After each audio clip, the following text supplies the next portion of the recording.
bilang di pertemuan-pertemuan sebelumnya, perhatikan blok ini OSCE-nya almost semua materi masuk ke dalam OSCE. Jadi mohon diperhatikan juga pada pada SL kali ini ya. Berarti ada kemungkinan besar masuk OSCE ya. Oke. Sudah dibagikan semua checklistnya? Boleh ada lebih satu nggak?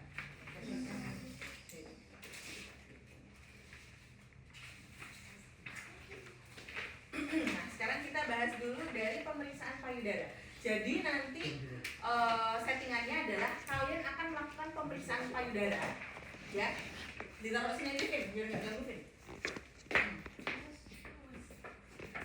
Akan melakukan pemeriksaan payudara itu semua pasti ngelakuin. Sama satu lagi adalah pemeriksaan KB atau konseling prakonsepsi, ya. Nah, jadi kita mulai dari awal dulu seperti biasa ya. Di checklist di situ, selamat pagi, perkenalkan saya dengan Dr. Carlen yang bertugas pada siang hari ini, gitu ya. Nah, nanti menanyakan identitas pasien, silahkan kalian langsung sebutkan nama, usia, dan tanggal lahir, seperti setting di SL Repro sebelum-sebelumnya, ya. Jadi contohnya di sini Nyonya Ani, 30 tahun, tanggal lahirnya di sini 10 Februari 1996. Ya, jadi nanti kalian juga langsung kayak gitu. Jadi selamat siang Ibu, dengan saya Dr. Carlen yang bertugas pada siang hari ini. Betul dengan Ibu Ani, usia 30 tahun, tanggal lahirnya 10 Februari tahun 1996 ya. Gitu. Jadi 3 identitas yang lupa, nama, usia, dan tanggal lahir. Next, poin ketiga, anamnesis. Anamnesis langsung kalian tanyakan, ada keluhan apa Bu? Ya. Nanti probandusnya saat pengambilan nilai kedua adalah saya. Jadi silahkan kalian tanyakan, baik Bu, ada keluhan apa? Nanti saya akan bilang keluhannya adalah ingin mengecek payudara dan konseling KB, ya, dan konseling KB. Setelah sudah, nanti kalian langsung masuk ke tujuan dan prosedur, ya, checklist nomor 4. Tujuannya adalah silahkan dicatat untuk melakukan deteksi dini pada payudara kiri dan kanan ibu, ya, untuk melakukan deteksi dini payudara kiri dan kanan ibu. Dan setelah itu saya akan melakukan konseling KB, ya. Nanti pada pemeriksaannya saya akan meminta ibu untuk melepaskan pakaian bagian atas. Lepaskan bagian atas, 1, melihat payudara dan area ketiak dan menekan pada daerah tersebut. Ya, jadi kalian minta 1, melepaskan pakaian bagian atas. Habis itu melihat payudara dan ketiak, menekan area payudara dan ketiak tersebut.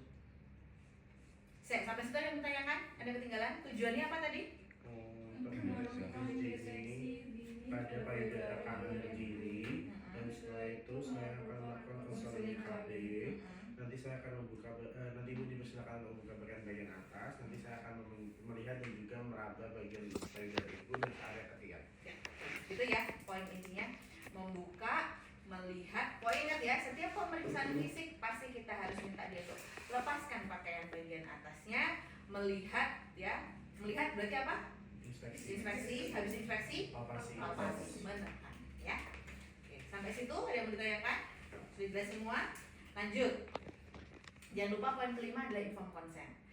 Diperhatikan ya yang aku bilang, karena gini, jadi kan mungkin ibu akan seperti biasa ya, mungkin ibu merasa kurang nyaman, tapi saya akan bekerja seprofesional mungkin. Ditambahin 1, saya juga akan didampingi perawat yang akan menemani saat pemeriksaan, ya.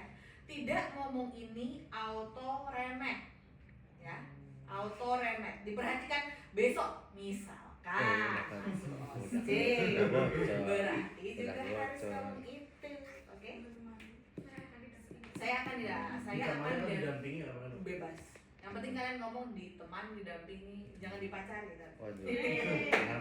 Kan didampingi, mendampingi. Ya.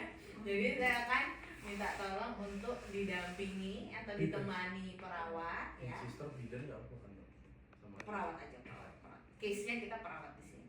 Untuk saya akan dampingi perawat selama pemeriksaan ini ya. Apakah ibu bersedia? Bersedia, saya akan menyiapkan alat terlebih dahulu. Ya, jadi ingat-ingat nggak ngomong ini auto inhale. Ya, inhale. Termasuk misal kan. Padahal bisa kan berapa kali udah Itu penting. bisa Terus dah, habis itu ibu silakan menempatkan diri terlebih dahulu dan saya akan mempersiapkan alat. Nah, alatnya yang digunakan cuman ada lembar balik ya. Ini namanya lembar balik, nanti teman-teman akan kita ajari. Lembar balik sama ini ada namanya klop KB. Klop KB. Nanti aku ajarin ya. Kita fokus ke checklist ini dulu. Ya. Lembar balik klop KB sebenarnya ada ini sih, ada contoh-contoh kontrasepsinya. Tapi nggak perlu disebutin, nggak apa-apa, sama hand wrap ya. Setelah sudah, habis itu silahkan teman-teman hand wrap. Jangan lupa hand wrapnya tetap berapa langkah? 6 langkah. Harus dilakuin benar-benar ya. Terutama besok juga pas OST, apapun itu stasiunnya, ini tolong tetap dilakukan. Habis itu ada yang mau ditanyakan? Ada? Dokter Evita ada yang mau ditambahkan? Nggak ada ya? Oke, sampai situ ya. Sekarang kita masuk ke pemeriksaan payudara. Nah, pemeriksaan payudara yang pertama setelah sudah checklist nomor 8 adalah kita suruh pasiennya untuk duduk dulu di bed ya. Jadi silakan ibu duduk terlebih dahulu di bed ya, di sini. Terus habis itu setelah sudah kita akan melakukan inspeksi. Inspeksinya ada 4 gerakan yang wajib kalian instruksikan ke pasien ya. Yang pertama adalah kalian bisa contohkan. Baik Bu, untuk selanjutnya saya baik Bu, silakan ibu duduk terlebih dahulu di ujung bed. Selanjutnya ibu, saya akan melakukan penglihatan pada daerah payudara dan ketiak ibu. Langkah pertama adalah saya minta tangan ibu untuk diletakkan di depan seperti ini ya. Ini penglihatan pertama. Saya akan melakukan penglihatan pada payudara dan ketiak ibu. Setelah tangan di depan, selanjutnya adalah tangannya diangkat di sini ya. Itu yang lengan di samping tubuh ya. Nah ini poin gerakan pertama, tangan di depan sini ya. Gerakan kedua di belakang kepala ya, kalian inspeksi lagi. Gerakan ketiga ditaruh di pinggang ya. Gerakan keempat dia membungkuk. Harusnya ini berdiri sih, tapi di sini settingnya kita ini ya duduk. Harusnya berdiri. Nanti settingnya kayak mau terbang jatuh gitu. Ya. Oke, ada 4 gerakan. Gimana? Coba. Pertama gini. Tangan di depan, kedua. Ini. Terus Ini. Ya, terbang ya. 4 gerakan. Setelah kalian instruksikan itu, jadi siap. Baik Bu, sekarang tangan di depan. Oke, saya perhatikan dulu ya payudara dan ketiaknya. Oke, gerakan kedua seperti ini Bu. Saya akan memperhatikan payudara dan ketiaknya. Gerakan ketiga seperti ini Bu. Oke, saya akan memperhatikan payudara dan ketiaknya. Gerakan keempat seperti ini Bu. Saya akan melihat payudara dan agak membungkuk ya jadi. Saya akan melihat payudara dan ketiaknya Bu. Nah, baru pelaporannya jadi 1. Ada 5 poin yang harus kalian sebutkan. 1, kesimetrisan payudara kiri dan kanan. Silakan dilaporkan. Baik, lapornya ke dokter ya. Baik Dok, di sini saya melihat pada inspeksi payudara dekstra dan sinistra simetris. Ya, 1, simetris. Kedua, tidak ada tanda radang. Ingat ya, kalian diajarin nggak ya kemarin sama sebelumnya? Tanda radang itu dia kan ada kemerahan, perubahan warna kulit, bengkak. Ada 5 ya Dok ya. Kalor, dolor, rubor, apa lagi Dok? Perubahan warna, terus habis itu dia kemerahan, bengkak, terus habis itu perlukaan, satu lagi apa ya? Bisa gangguan fungsinya juga. Oh ya, gangguan fungsi, benar, fungsi olesa. Jadi intinya adalah ngomong tanda radang aja ya. Jadi 1, baik Dok, di sini pada inspeksi payudara dekstra dan sinistra simetris, tidak ada tanda radang. Yang kedua ya, tidak ada tanda radang. Ketiga, tidak ada luka. Letak nipple atau apa namanya ini? Putih. Papila mamae di bagian tengah, ya. 4. Poin kelima adalah tidak ada discharge nipple, ya. Jadi yang pertama ada simetris kiri dan kanan, kedua adalah dia tanda radang, ketiga luka, keempat nipple-nya di tengah, kelima tidak ada discharge dalam batas normal. Udah. Sampai situ yang ditanyakan? Sudah jelas semua? Ada 5 apa aja tadi? Simetris, tidak ada radang, tidak ada luka, papila di tengah, tidak ada discharge. Oke, 5 itu ya. Selanjutnya kita akan ke palpasi. Setelah kita sudah, pasiennya disuruh berbaring. Checklistnya di situ memang jadi 1, ya, tapi nanti akan direvisi. Jadi ada poin sendiri, nanti kalian mempersilahkan si pasiennya untuk berbaring, terus kita palpasi. Nah, palpasinya adalah ada beberapa metode, teman-teman. Metodenya silahkan mendekat dulu. Ada biasanya 3 metode yang sering kita pakai. Ada gambarnya. Kalau untuk dia cek sendiri di rumah, ya, namanya teknik sadari, ya, itu kita gerakannya naik turun. Jadi pakai 2 tangan biasanya, ya, atau biasanya kayak gini, ya. Jadi ini 1 tangan dulu ya contohnya, ya. Jadi kita akan muter seret, ya, coba sini dilompatin, seret, muter. Itu teknik pertama, itu sadari. Kemudian teknik kedua ada yang sirkular atau melingkar dari luar ke dalam, ya. Pakai 2 tangan. Tangannya pakai yang apa? Pakai ini, ya. Jadi 1 tangan untuk fiksasi, 1 tangan untuk untuk memutar. Jadi contoh, besok tuh pasiennya sebelah kanan ini, ya. Aduh, kelihatan nggak kalau aku di sini? Maaf ya. Jadi silahkan lakukannya 1 tangan fiksasi, 1 tangan nahan, ya. Jadi dari ketiaknya 1, oke, nahan lagi 2, tahan 3, 4, 5, 6, sampai dalam 7, 8, pokoknya muter gitu ya, 9, gitu, muter, Sampai dia ke ditahan. tengah. Sampai dia ke tengah. Gini, pokoknya muter semua. Lama-lama dia ke tengah. Seret. Tapi ingat ya, harus pakai 2 tangan ya. Seret. 1 nahan, 1 mencet.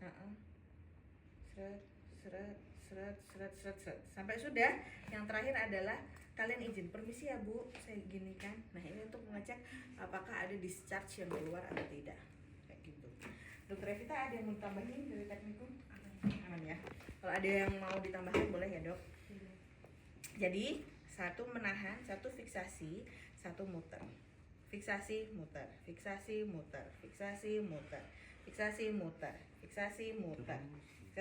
Gitu terus sampai selesai. Dilakukan payudara kanan dan kiri. Ya, 2 payudara dilakukan. Karena ini besok waktunya 13,5 menit, lakukan aja yang cepat karena kalian harus ada konseling kambing. Ya. Jadi biasanya melakukan yang sirkuler. Sepakat semua, nanti kita lakukan yang sirkuler. Kalau yang naik turun, teman-teman, biasanya dia akan begini. Seret, sampai bagian bawah. Naik. Terus seret. Naik turun. Oh, yang tadi itu. Seret. Tapi itu biasanya kalau kita sendiri ya. Kalau teman-teman di rumah, misalkan yang teman-teman perempuan bisa ngelakuin sadari tekniknya seperti itu. Mau lakuin juga nggak apa-apa, laki-laki kan juga boleh ya. Bisa kan, bisa kena. Bisa, tetap bisa. Kemungkinan kecil. Gitu ya. Dah, jadi nanti kalian lakukan kiri dan kanan dengan teknik sirkular ya, tadi ya. Dengan dari mana? Dari luar ke dalam. Dari luar ke dalam ya, diingat-ingat ya, bukan dari dalam ya, bukan dari dalam, Dari arah aksial. tapi dari luar ke dalam ya, gini dulu muter, Jadi dari sini seret, ada aksial tuh. ya dari aksilah, betul, dari sini ke dalam serut, jangan lupa yang terakhir dibeginikan, ya, dicek Kayak untuk, dipencet gitu kayak. dicek betul, dicek untuk ngecek ada discharge-nya atau enggak. Nah, setelah sudah, habis itu kita suruh pasiennya untuk duduk. Kita akan mengecek kelenjar getah beningnya, ya.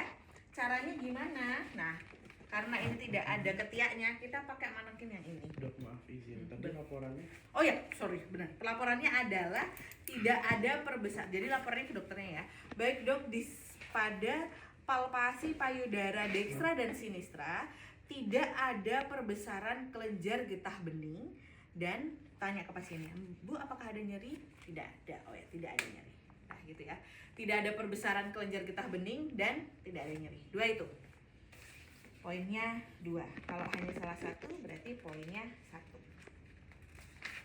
Setelah sudah, kita akan melakukan pemeriksaan kelenjar getah bening atau limfonodi pada pasiennya disuruh berduduk. Pasiennya disuruh duduk. Jadi setelah berbaring, oh ya jangan lupa, sorry teman-teman, saat suruh berbaring tangannya langsung disuruh ke belakang ya. Jadi poin nomor, aku ulang aja biar nggak bingung. Baik Bu, setelah ini ya inspeksi. Baik Bu, setelah saya amati, selanjutnya saya akan melakukan perabaan, menekan pada payudara Ibu. Ibu silahkan berbaring dengan posisi tangan langsung di belakang kepala ya Bu ya. Jadi itu poin 11 teman-teman. Poin 11, terus habis itu langsung kalian tadi ya, sirkuler ya, memutar, terus ditekan. Tidak ada discharge-nya. Habis itu langsung ke pemeriksaan limfonodi. Nah, pemeriksaan limfonodi pasiennya disuruh duduk ya. Jadi setelah pasiennya boboan disuruh duduk. Nah, sekarang kita akan belajar pemeriksaan limfonodi. Limfonodi di sini akan ada 4 step yang kita periksa. Misi ya, Bu, anggaplah. Mas maaf jadi Bu dulu. ini berbeda. Iya, buat BAD. Tapi karena kita nggak punya yang ada ketiaknya, daripada kalian megang ketiak teman kalian, ya kan? Ini bau. Iya, siapa tahu dia wangi. Jadi kita akan meriksa dia kelenjar getah bening itu. Kalau kalian lihat nih ya, dia ada beberapa penjalanan, bukan penjalanan apa ya? Letak ya. Nah, letaknya ya. Ada yang dari lateral ya, lateral, dia di sentral nanti, tapi kita ngeceknya ya, lateral dulu, subscapular, habis itu pektoral, terus nanti kita sampai ke bagian atasnya, supraclavicular. Nah, caranya gimana? Caranya adalah saat kita mau mengecek ketiak atau aksila sebelah kanan, yang ngecek tangan sebaliknya, tangan kiri. Paham? Kita mau ngecek aksila sebelah kanan. Berarti yang cek tangan kiri. Yang mencet tangan kiri. Kalau kita mau memeriksa aksila sebelah kiri, berarti yang mengecek tangan kanan ya, sebaliknya kayak gitu. Terus tangan yang satunya gimana dok? Tangan satunya adalah memegang. Caranya adalah ini ya, aksila kanan dulu ya. Kanan, berarti yang periksa tangan apa? Kiri. Yang megang tangan pasien sebelah kanan. Jadi suruh kayak gini. Ingat pemeriksaan syaraf? Ya, yang kita mau cek refleks kayak gini ya. Suruh taruh gini. Terus habis itu dia agak diregangkan. Nah, yang pertama kita akan ngecek bagian lateral dulu. Bagian lateral ya, kita dari bagian sini. Ya, sorry, maaf. Dari bagian sini. Ya, disusur seperti ini sampai ke bagian ketiak. Itu lateral. Ya. Jadi nanti permisi ya Bu, saya akan mengecek kelenjar getah beningnya. Baik dok, saya akan mengecek pada bagian lateral, menyusuri dari siku ya sampai ke bagian aksila. Itu 1 ya. Bagian kedua adalah subscapular. Scapula di sini. Tadi yang tapi dari situ ketiak itu lateral kan? lateral dulu. Habis itu subscapular, dia dari punggung belakang ya. Dari sini belakang sampai ke depan ke ketiaknya. Subscapular. Habis itu dia dari depan ya, pektoral. Dari depan sini ke aksila. Habis itu ke supraclaviculanya, tinggal naik ke atas. Pektoral sampai Pektoral dari depan ya, dari pectoralis. Ini otot pectoralis ya, pectoralis major ya. Sini sampai ke aksila. Terus habis itu naik ke supraclavicular. 4. Lateral sampai aksila. Subscapular dari belakang ke aksila. pektoral, Langsung naik. terus naik ke atas. Jadi satu aja kan pakai yang Jadi tadi. satu. Oke, 4 ya. Tangan kanan sudah, aksila dekstra sudah, aksila sinistra. Berarti yang meriksa tangan? Kiri. Kanan. Ini aksila apa? Kanan. Kiri. Yang meriksa tangan Tangan apa? kanan. Nah, yang megang tangannya? Kiri kanan. Kiri. Kiri ya. Buka arah, buka arah. Nah, jadi sama ya. Cepet aja ya besok ya.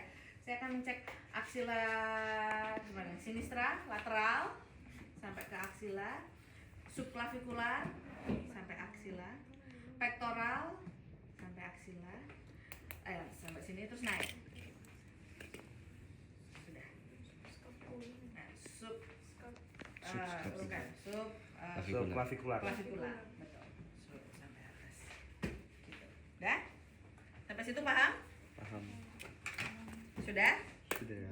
Oke, 4 ya, jangan lupa ya, kiri dan kanan. Pelaporannya sama, tidak ada perbesaran kelenjar getah bening dan tidak ada nyeri. Oke, setelah sudah, pasiennya disuruh duduk. Baik Ibu, pemeriksaan sudah selesai, Pakai silakan baju. Ibu mengenakan pakaian bagian atas lagi dan duduk kembali di meja pemeriksaan. Dah, semuanya kembali duduk dulu. Edukasi. Duduk, terus kita hand rub ya, jangan lupa hand rub lagi. Terus dikasih tahu. Ibu, dari hasil pemeriksaan semuanya dalam batas normal, tidak ada benjolan. Silakan Ibu dapat melakukan sadari, ya tadi kan namanya sadari ya, sadari 7 sampai 10 hari dari hari pertama menstruasi Ibu. Ada yang mau Ibu tanyakan? Tidak ada, selesai. Dah, itu yang payudara. Sampai situ ada yang mau ditanyakan dulu? Boleh. Baik Ibu, pemeriksaan dari ini ya udah selesai.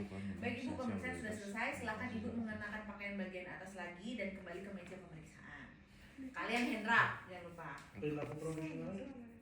Itu sudah otomatis karena kan kalian tadi minta ditemenin sama perawat. Itu udah otomatis. Terus habis itu bilang Bu, dari hasil pemeriksaan semua dalam batas normal, tidak ada benjolan pada payudara kiri ataupun kanan Ibu. Silahkan Ibu dapat melakukan sadari di rumah 7 sampai 10 hari dari hari pertama haid Ibu. Apakah ada yang mau ditanyakan? Tidak ada. Baik Bu, selanjutnya saya akan melanjutkan ke sesi konseling KB. Nah, sampai situ yang mau ditanyakan? Udah cukup jelas? Catatan udah dapat?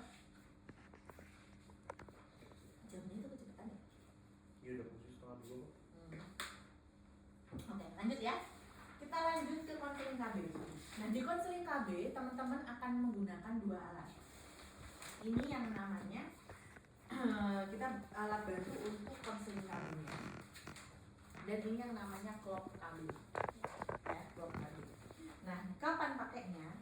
Clock KB ini kita pakai kalau saat kita anamnesis pasien tersebut dia ada penyakit bawaan. Sehingga ini yang akan membantu kita untuk menentukan KB yang sesuai untuk KB yang sesuai pasien, kondisi pasien. Contoh misalkan kalian bisa lihat satu-satu ya nanti ya. Di sini ada kalau dia sakit kepala, ada merokok, diabetes dan kawan-kawan, obesitas dan kawan-kawan. Coba sambil lihat.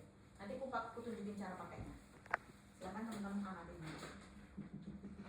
Itu ya. Itu kan ada macam-macamnya di pinggir-pinggirnya. Hijau paling keluar. Ada obesitas, ada merokok, kemudian ada DM. Sambil diputar biar teman-temannya lihat ya. Ya. Nah, yang ini adalah lembar balik KB. Saat kalian melakukan konseling KB, kalian akan menggunakan ini. Ini sangat membantu kalian, gak perlu terlalu inget-inget banget ya. Yang penting kalian tahu prinsipnya. Nanti kalian akan mengarahkan ini ke pasien dan ada yang menghadap kita. Contoh misalkan nanti kalian akan memilih KB yang tepat atau nanti dari awal ya. Nah ini posisi yang menghadap ke pasien. Nah ini yang menghadap ke kita. Nah, nanti kalian bisa lihat.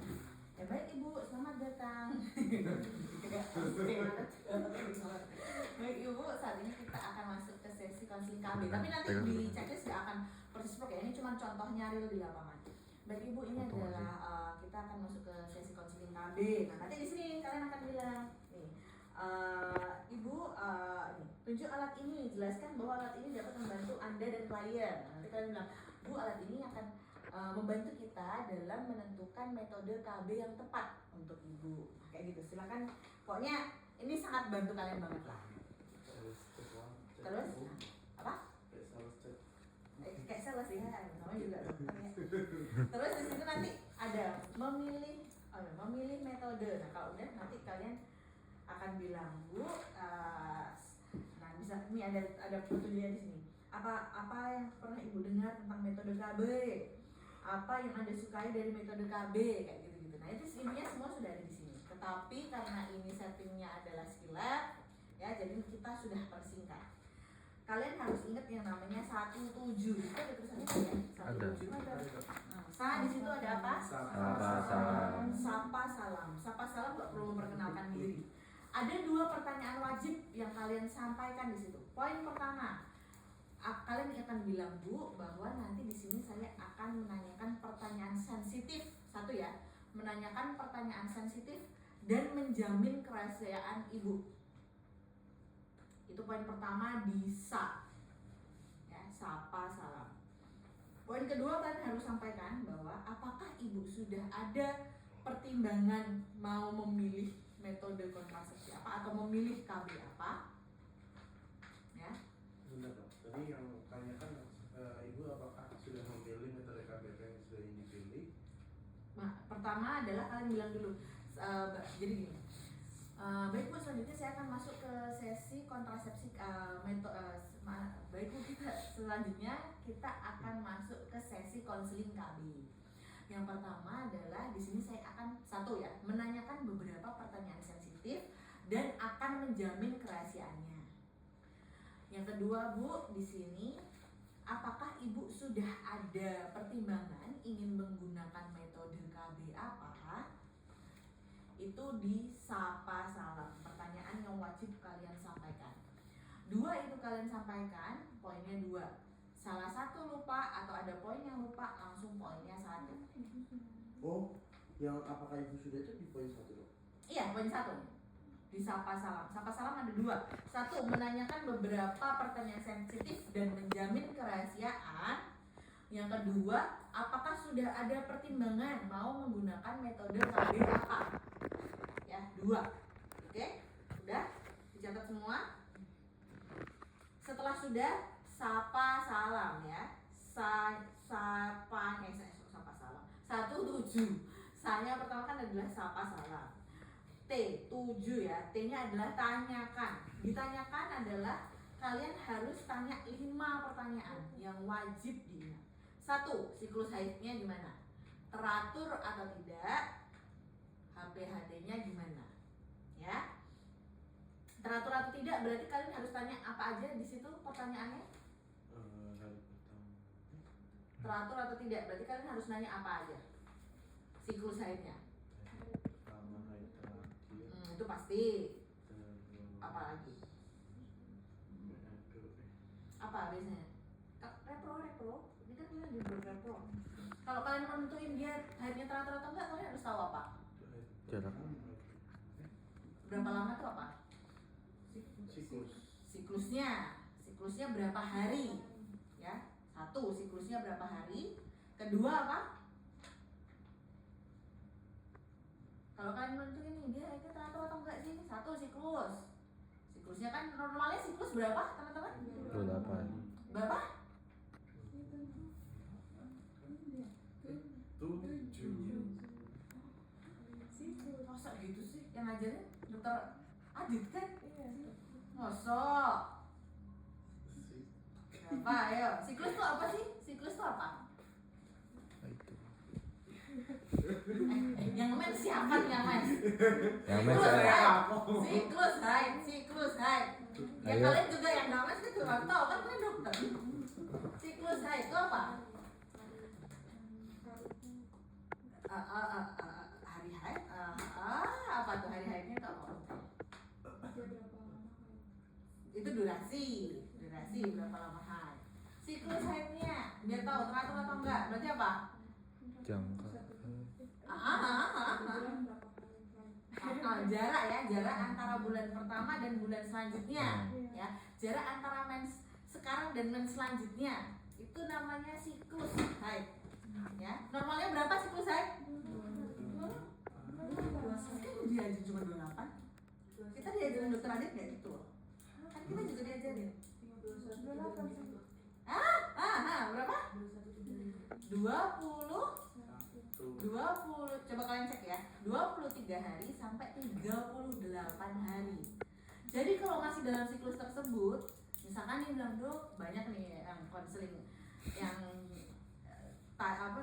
yang konsul masalah kesehatan repro tuh ya, baik di telemedicine pasienku maksudnya, telemedicine ataupun pasien langsung, Dok, saya telat haid. Nah, tapi kita harus tahu siklus sebelummu kamu sebelumnya tanggal berapa? Misalkan sebelumnya dia tanggal 1 Januari.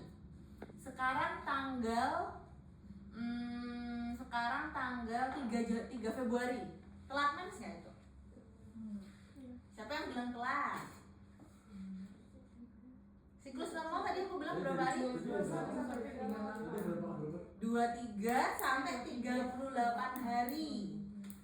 Kalau kemarin dia mensnya tanggal 1 Januari, selanjutnya dia mens saat itu pas datang 3 Februari, itu telat mens nggak? 3-4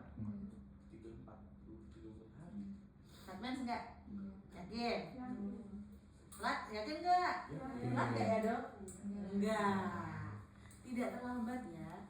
Jadi mohon itu untuk kalian tahu pasien kalian itu telat haid atau enggak, termasuk kalian juga.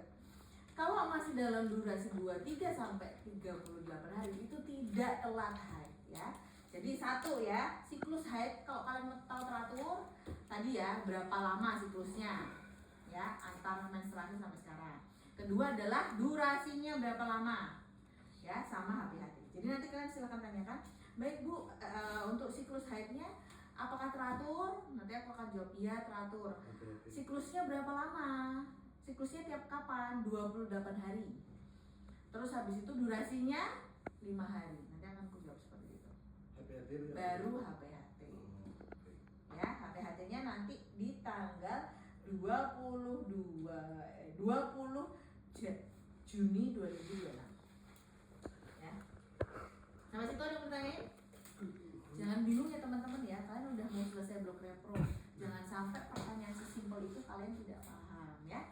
Kalau mau tahu siklus teratur atau enggak, ya udah dilihat siklusnya gimana ya, antara mens sekarang dan mens selanjutnya kayak gitu. Setiap mensnya dia gimana, waktunya kapan, durasinya kapan ya. Oke, lanjut ya. Kedua pertanyaan wajib ditanyakan adalah riwayat penyakit dahulu. 1. Keputihan. 2. Kehamilan di luar kandungan. 3. Hipertensi.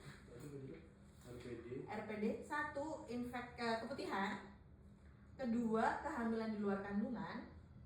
3. Hipertensi. 4. Penyakit jantung. 5. Penyakit gagal ginjal. 6. Diabetes. 7. Keganasan. Keganasan itu tumor, kanker.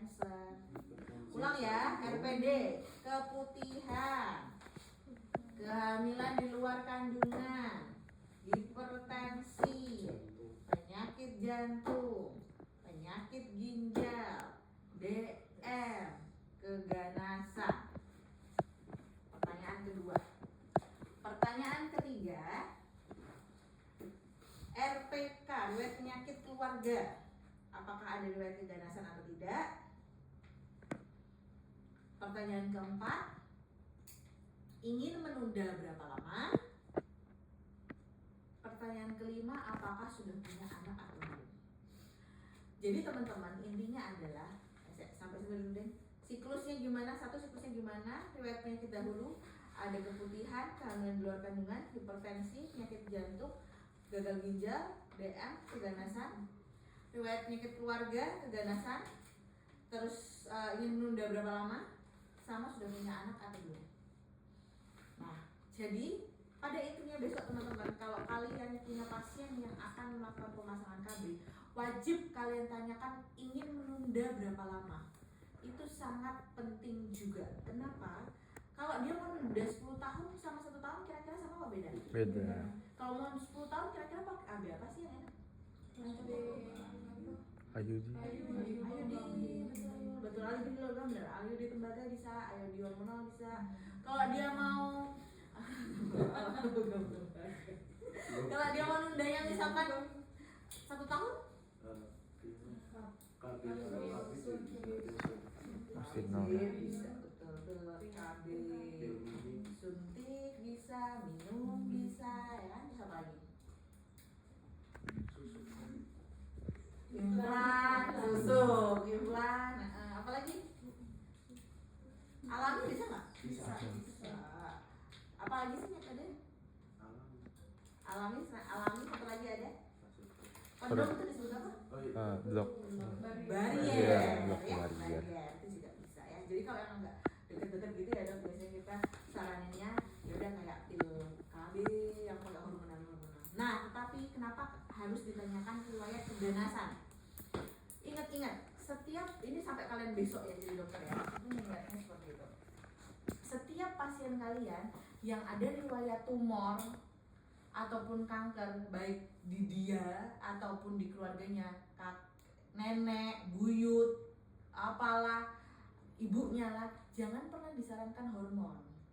Karena hormon itu bisa mengganggu juga. Maksudnya dalam arti adalah karena kan kayak miom ataupun tumor, kanker itu kan berkaitan dengan hormon. Jadi biasanya tidak kita sarankan pakai KB yang hormonal. Walaupun kalau hormonal kan ada yang kombinasi sama enggak ya. Iya di tutorial ya. Itu kurang lebihnya kayak gitu ya. Oke. Jadi jangan lupa di poin ditanyakan ada 5 pertanyaan yang wajib ya. Setelah sudah habis itu uraikan ya, 1, 7 U-nya uraikan.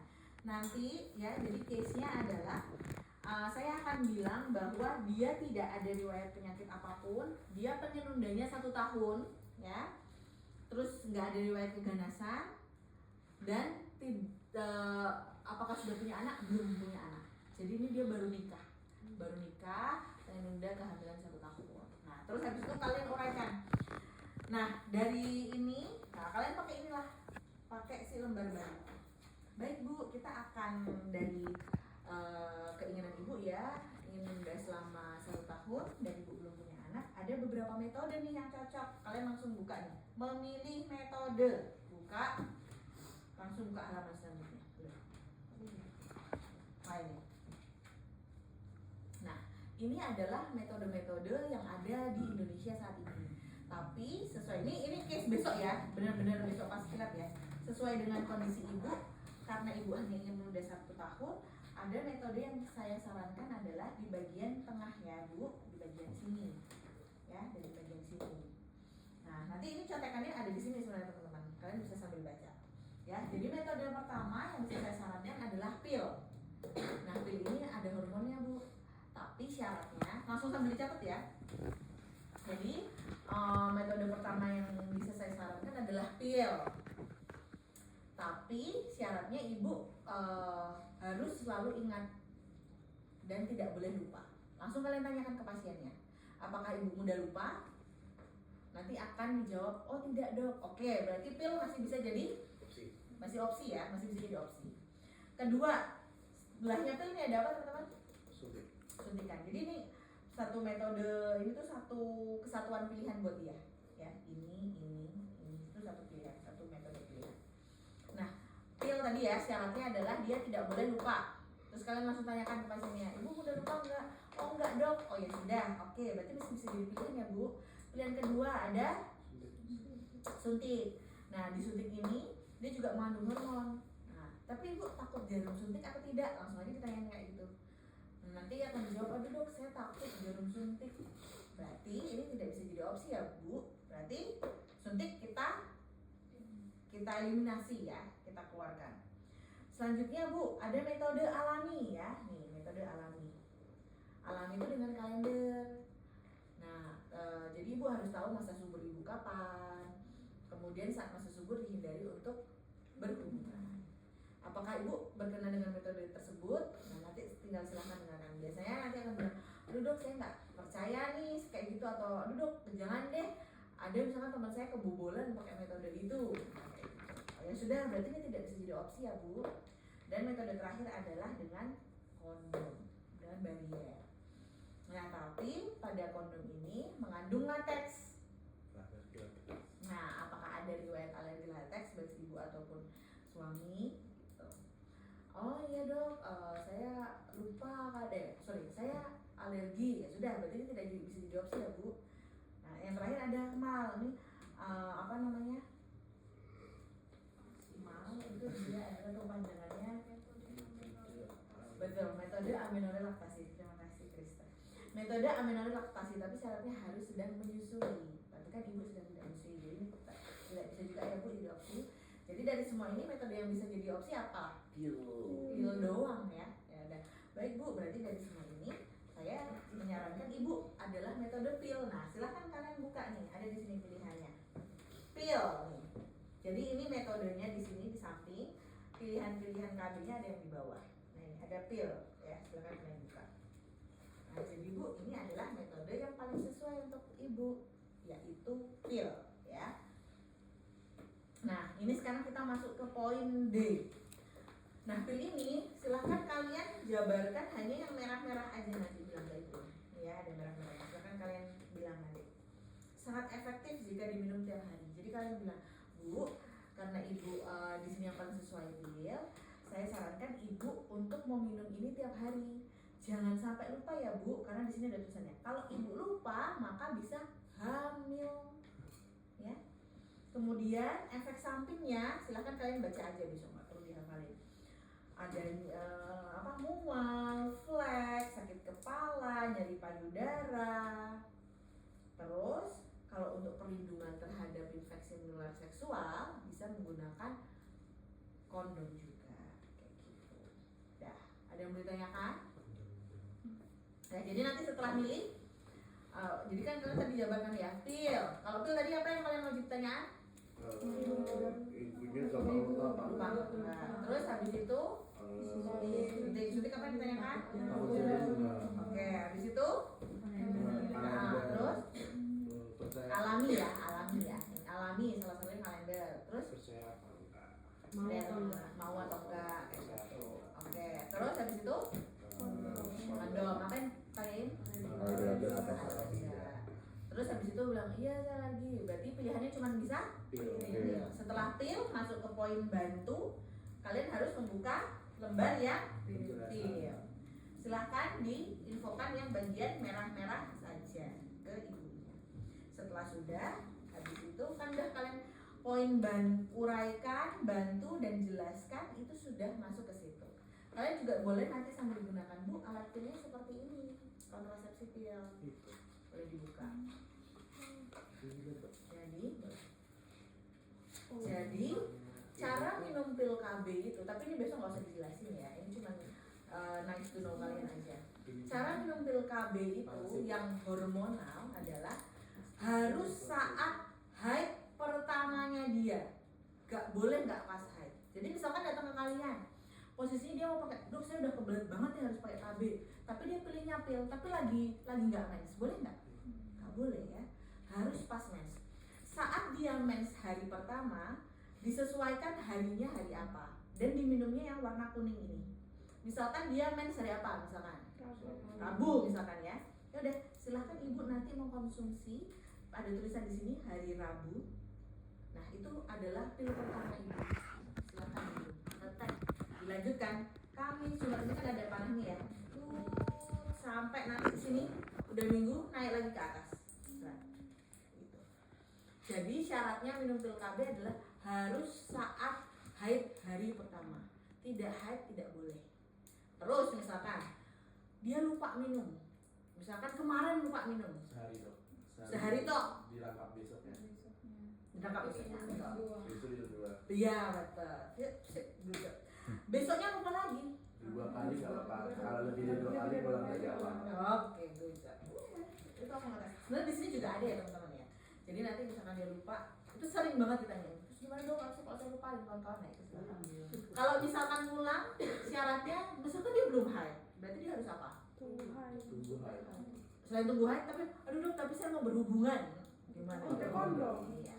pakai kondom atau bisa senggama terputus ya, jadi keluar gitu. Kayak gitu tentang pil KB jago ya. Kan kalau siklus mana ya? Baru ngejelasin kemana pantesan. Oke, kayak gitu ya. Nah itu tentang pil KB. Nah ini teman-teman sudah tahu ada pil lainnya juga. Jangan kalian. Ini namanya pil KB darurat. Yang kalau misalkan Bisa betul pakai ini.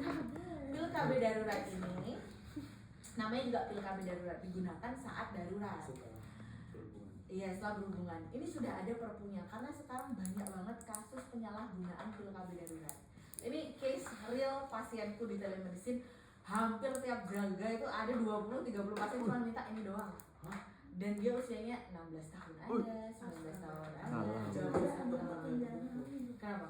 Dia kayak beli pil dari online shop gitu, udah hamil sih katanya. Mm-mm. Terus dia kayak aborsi sendiri di kamar. Terus sudah hasil. Berhasil katanya. Ya Allah, dunia ini. Nggak beli di Mau lihat dong. Boleh. Siapa sih? Nah ini Boleh buka dong? boleh, ya boleh, ya jangan dibuka. Intinya satu, nanti kalian cari di internet, satunya isinya 2, cuma isi 2, jadi sekali minum langsung 2 tablet. Dan KB darurat itu efektifnya kurang dari 72 jam. Jadi kalau misalkan dia udah berhubungan lebih dari 3 hari, tidak kita anjurkan untuk konsumsi ini. Itu yang pertama. Yang kedua adalah sudah ada perpunya, peraturan perundang-undangannya bahwa wajib oleh suami istri, jadi yang sudah pasangan sah menikah. Kalau misalkan dia case-nya belum menikah, silahkan kalian rujuk ke SPOG kayak gitu ya. Mau kalian besok ya kalau kalian jadi dokter, apalagi di tempat kosong, kalian akan ditanyain, dok saya akan bayar dia berapapun asalkan saya diresapin. Jangan pernah mau. 1M. Enggak lah, integritas kita ya. Tidak, kita tidak bisa dibayar dengan duit ya. Itu sering nggak gitu, dok saya bayar lebih deh gitu. Jangan pernah kasih, karena itu sudah ada peraturannya bahwa wajib dia sudah menikah. Berarti kalau kita dokter umum memberikan itu, kita bisa kena aturan perundang-undangan ya. Itu hati-hati, itu banyak banget yang nyalahgunakan, tapi ya masing-masing dokter beda-beda ya. Ada yang kayak temanku gitu, dia dokter senior ya dia berani ngasih aja. Kalau aku nggak ngasih gitu. Itu KB darurat ya, jadi itu cuma boleh maksimal 72 jam. Ini cuma nice to know aja ya, maksimal 72 jam. Semakin cepat kalian konsumsi itu, bukan kalian ya, semakin cepat pasien kalian mengkonsumsi itu efektivitasnya semakin tinggi. Tapi efek sampingnya nggak enak banget. Aku pernah dapat pasien dia mual, muntah, haidnya nggak teratur, pokoknya amburadul, moodnya parah banget. Jangan konsumsi vaksinal. Gitu. Jadi kalau kayak dari case itu gimana? Pakai ini. Sebenarnya harusnya sih tetap nggak boleh ya, tapi ya namanya dia untuk fungsinya adalah cara kerjanya kalau nggak salah itu dia melunakkan si uterus atau cervix, aku lupa, tapi habis itu memang supaya nggak terjadi pembuahan ya kalau udah kayak gitu ya udah gimana lagi, makanya serem banget kan. Dan ini harus pakai resep dokter, kalau dia nggak pakai harusnya nggak bisa. Berarti ini tidak dijual di klinik. Kalau tanpa ditunjukkan ngambil KB. Apa? Tanpa resep mengambil KB. Ini pil KB ini juga harus pakai resep dokter. Semua pil apa? Dok mau tanya iya. juga. Ah. Kan ada sekarang cowok yang minum pil KB buat numbuhin Saudara. ini. Saudara. Iya. Emang bisa? Hormon Bisa. berarti dia pakainya apa kayak Mini pil buat itu kan. ya bisa jadi. Kacau. Ya sebenarnya itu jangan sih, karena kan itu juga mengandung hormonal ya, jadi bahaya juga sebenarnya. Iya. Nggak usah. Sopo iku? Sopo iku? Ini kalau ini udah tahu sendiri ya. Intinya ke besok kalian di era sekarang aja udah banyak penggunaan kayak gini. Jadi di era kalian pasti besok lebih banyak lagi. Waduh. Jadi dokter harus benar-benar bijak ya. Masuk kalian karena udah tahu sendiri mau pakai sendiri ya boleh, tapi itu silakan dosa ditanggung sendiri. Ya. Jangan kalian. Hah? Kok harusnya abang yang suami gitu, jangan gitu. Oke, kita lanjut ya. Jadi setelah udah tadi kan diarahin ke pil, terus habis itu langsung poin ke F, kunjungan ulang. Silakan ibu ke pasien untuk datang kembali 1 bulan lagi atau saat ibu mengalami efek samping. Dan habis itu selesai. Penutup. Baik Ibu, dari kesimpulannya adalah Ibu memilih pil KB ya. Pil KB ini untuk penggunaan selama 1 bulan. Nanti seperti yang tadi sudah saya jelaskan ya, Ibu silakan konsul lagi 1 bulan lagi.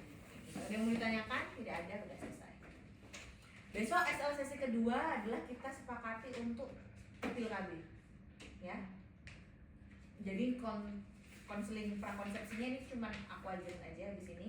Tapi besok pengambilan nilainya berbaik hati, kita semua menginfokan kalian langsung pil KB saja. Enggak. Ini habis ini aku ajarin. Cuma aku Tahu ajarin banget aja. tuh. Oke? Situ kan deh. Karena lumayan banyak ya Kesediaan. sebenarnya juga yang harus Situ kan deh. Oke, lanjut ya, kita ke bahas checklist konseling prakonsepsi. Coba, coba. Ini juga penting, besok teman-teman semakin sering akan mendapatkan pasien konseling prakonsepsi.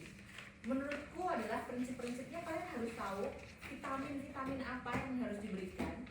Terus kondisi-kondisinya juga apa. Kayak misalkan dia ada riwayat, misalkan mensnya nggak teratur dan kawan-kawan ya. Kita bahas sampai memperkenalkan diri biasa ya, menanyakan identitas sama anamnesis, tujuan ya, sama habis itu inform consent. Nah, anamnesisnya adalah saat kalian dapat pasien prakonsepsi, tanyakan seperti tadi riwayat penyakit yang 5 tadi ya, siklusnya gimana, riwayat penyakit dahulunya gimana, terus habis itu ada riwayat keganasan atau tidak, alergi atau tidak ya. Habis itu poin 7 gaya hidup ya. Gaya hidup itu di situ udah ada tulisannya ya, merokok, alkohol, narkoba itu udah ada tulisannya ya. Nah, di sini yang penting kalau besok kalian dapat pasien prakonsepsi adalah terutama pola makannya gimana, aktivitas fisiknya gimana, sama ada paparan lingkungan berbahaya atau enggak apa itu kayak radiasi itu kan sangat mempengaruhi kesuburan ya. Radiasi, orang yang merokok di sekitar dia, mungkin kekasih dia juga merokok, itu kan juga sangat berpengaruh. Ya, kekasih ya. Biar kayak anak zaman dulu. Nah itu ya poin 7 menanyakan gaya hidup.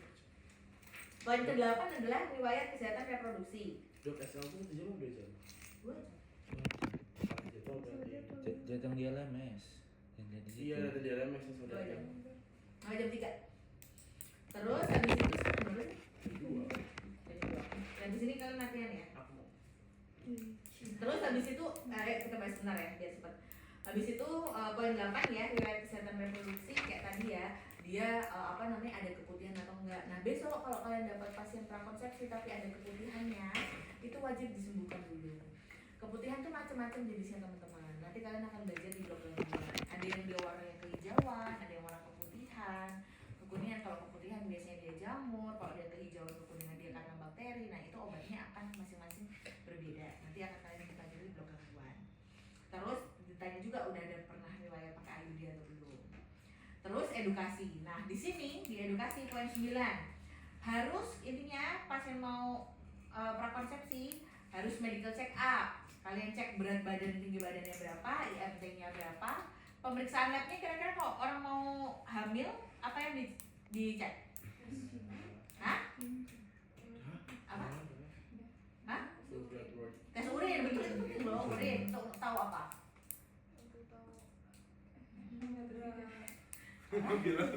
Apa? Urin apa? Apa Krista? Di tutor nggak ada berani? Ada yang di tutor. Urin ya, tahu dia ada di SK atau enggak. Terus habis itu tadi keputihan kan juga kelihatan nanti di urin juga. Terus pemeriksaan apa lagi? Darah. Untuk tahu apa? HB itu penting loh. Kalau HB-nya rendah dia anemia, berarti resiko kalau hamil ya kan. Kekurangan bayinya tuh bayi lahir berat badan lahir rendah, bebelet. Dan terus habis itu harus imunisasi. Besok kalian juga kalau mau menikah jangan lupa imunisasi tetanus, rubella, hepatitis 3 itu. Terus habis itu edukasi. Nah, jangan edukasi pemberian suplemen. Nah, itu penting juga. Jadi kalau orang mau hamil harus persiapan 4 bulan sebelumnya. Konsumsi apa aja? Asam folat dan besi. Asam folat, zat besi, terus apa lagi? Hah? Vitamin B kompleks ya, B12 terutama B kompleks. Terus apa lagi? Kalsium, vitamin D, cukup itu aja. Jadi kalau di dulu yang aku pernah belajar, kalau cewek itu minum asam folat, vitamin E ya, karena dia bagus untuk regenerasi sel, vitamin E sama B kompleks. Nanti yang cowoknya minumnya vitamin E, kayak gitu. Gitu itu SPOG yang ya. Habis itu kesehatan reproduksi. Jadi ditanyain rencana mau hamil kapan, langsung apa enggak, berhubungan. Kalau berhubungan bagusnya pas masa apa? Masa subur. Masa subur dihitungnya gimana sih? Setelah Gimana?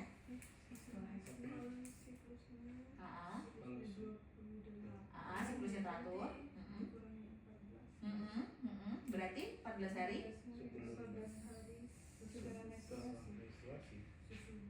14 hari sesudah menstruasi dia yang terakhir.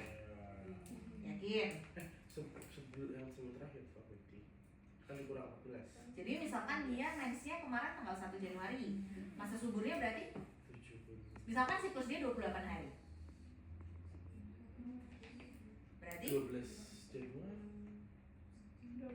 12 berarti mens selanjutnya tanggal berapa? 12 Januari. Mens selanjutnya kan dia mensnya terakhir itu 1 Januari. Itu kan mens kemarin. Mens selanjutnya siklusnya kan 28 hari. Berarti mens selanjutnya tanggal 28 lah ya, 28 Januari. Berarti masa suburnya Berarti tanggal 14. 14 Januari. Betul. Jadi cara menghitung masa subur harus diingat ya. Jangan sampai salah untuk edukasi. Karena masih ada yang sering bilang masa subur itu adalah 14 hari setelah mens sebelumnya. Padahal masa subur itu adalah 14 hari sebelum mens dia selanjutnya. Bukan saat kemarin. Jadi misalkan kalau kemarin mensnya 1 Januari, dihitungnya bukan 14 hari dari 1 Januari, tetapi 14 hari sebelum mens dia selanjutnya. Ya, mohon diingat kayak gitu. Jangan sampai salah. Jangan sampai kalian malu-maluin FKUAZY ya. Kalau ditanyain kapan dok ini masa subur saya, kalian ya, jangan lupa. Oke, itu terus habis itu pemeriksaan atau screening IMS HIV itu juga biasa kita tanyain. Terutama kalau dia ditanyain juga riwayat sudah kapan aktif seksualnya, kan bisa aja dia belum hamil, belum nikah tapi sudah aktif seksualnya, kayak gitu. HP baru. Terus 14 ya, biasanya juga kalau prakonsepsi kita akan dirujuk ke psikolog, ditanyain mentalnya gimana. Aduh. Terus habis itu Mental. tindak lanjutnya kontrol ulang sama kalau dirujuk kalau dah itu yang prakonsepsi. Oke, sudah selesai. Jadi besok pengambilan nilai kedua 13,5 menit. Kemudian lakukan pemeriksaan payudara dan langsung konseling hati. Ya, oke, sekarang kita Alhamdulillah. Oke, sekarang kita